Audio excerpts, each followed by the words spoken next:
Bayaqdan cərimə atışına danışırıq. Cərimə atışı neçə xal verir? Hər bir top Bir düşür. xal. Bir.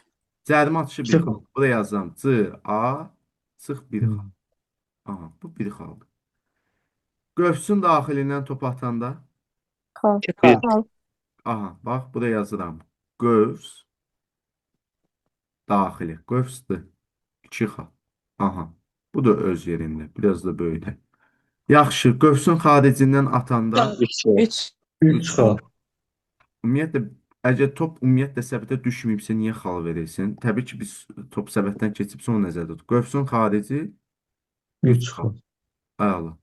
Çox qəşəng. İndi burada bir şey var. Bax, keçən ilin məsələsi. Əgər, bax, bu qövsün xətti vardı, düzdürmü? Və bu xəttin qalınlığı 5 santimetrdir.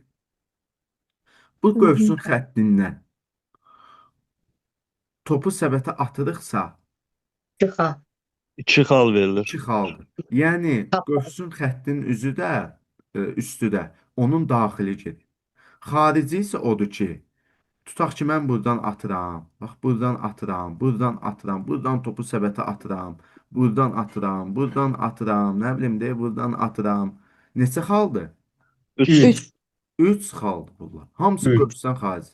Amma belə bir sual ola bilər, tutaq ki, biraz situasiya çaşdırıcı.